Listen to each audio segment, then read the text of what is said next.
পিতা মাতার প্রতি আমাদের আব্বা আম্মার মন থেকে দোয়া আসে এমন কাজ করতে হবে। আমাদের আব্বা আম্মা উফ বলে এই ধরনের কোনো কাজ করা যাবে না।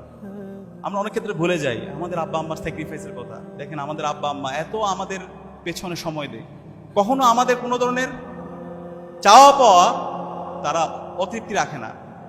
খেয়াল করবেন আমাদের আব্বা আম্মার কলারগুলো ছিঁড়ে যায়, শার্টের কলার ছিঁড়ে যায়, জুতা ছিঁড়ে যায়, কিন্তু তাদের সেই শার্ট চেঞ্জ করে না, তাদের জুতা পরিবর্তন করে না, তাদের ডিভাইস পরিবর্তন করে না, কিন্তু আপনার আমার কোনো ধরনের অপূর্ণতা তারা রাখে না।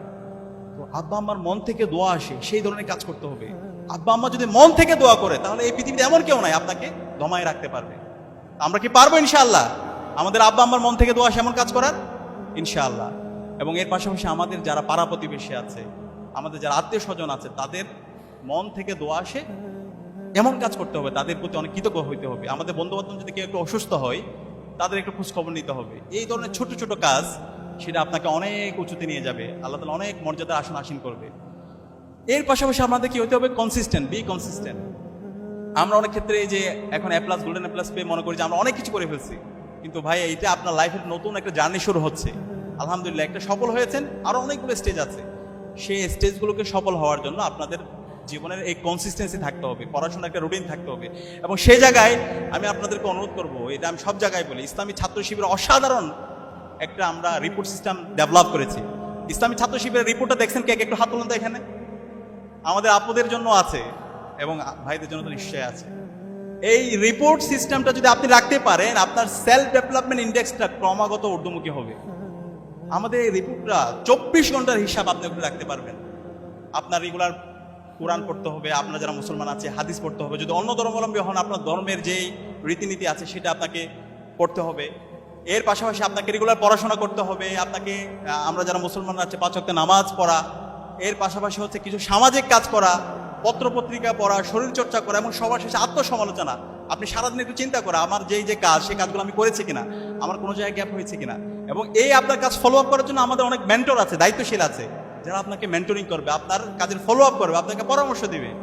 তো এই রিপোর্টটা আমি আপনাদেরকে সবাইকে রাখার অনুরোধ করবো। আপনার এই লাইফের কনসিস্টেন্সি, আপনার যে সফলতা, সেদিকে যদি আপনি যাইতে চান অবশ্যই আমাদের এই রিপোর্টটা আপনারা রাখবেন। এবং এই রিপোর্টে আরেকটা অংশ হচ্ছে আপনাকে সাহিত্য অধ্যয়ন করতে হবে।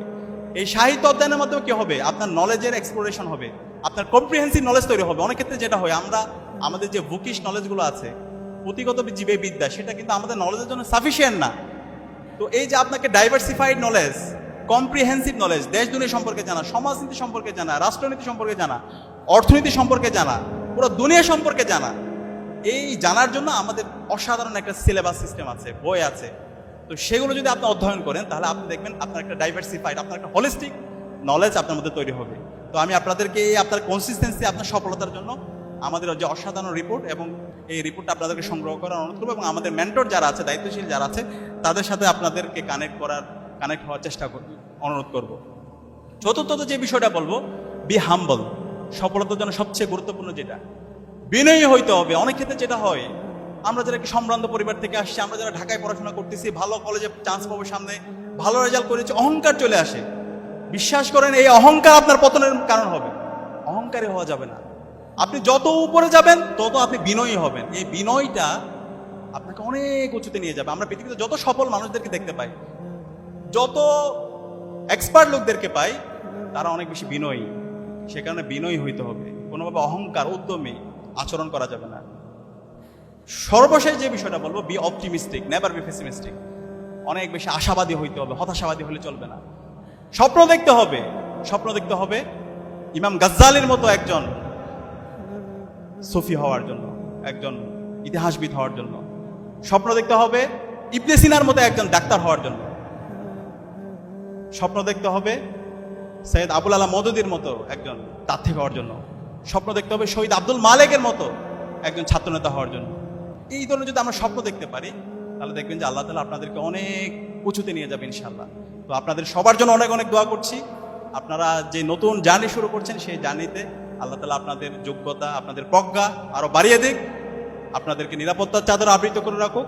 এবং আমরা যারা আছি, আমরা সবাই মিলে যেন আগামীর বাংলাদেশ বিনির্মাণ করতে পারি। জুলাইয়ের যে শহীদদের আকাঙ্ক্ষা, সে আকাঙ্ক্ষার আলোকে বৈষম্যহীন ইনসাফভিত্তিক বাংলাদেশ বিনির্মাণ করতে পারি এবং আমরা সকলে যেন আমাদের আব্বা আম্মার চক্ষু শীতলকারী সন্তান হতে পারে। আল্লাহ পাক সুবহানাহু ওয়া তাআলা আমাদেরকে সেই তৌফিক দান করুক। আসসালামু আলাইকুম ওয়া রাহমাতুল্লাহি ওয়া বারাকাতুহু।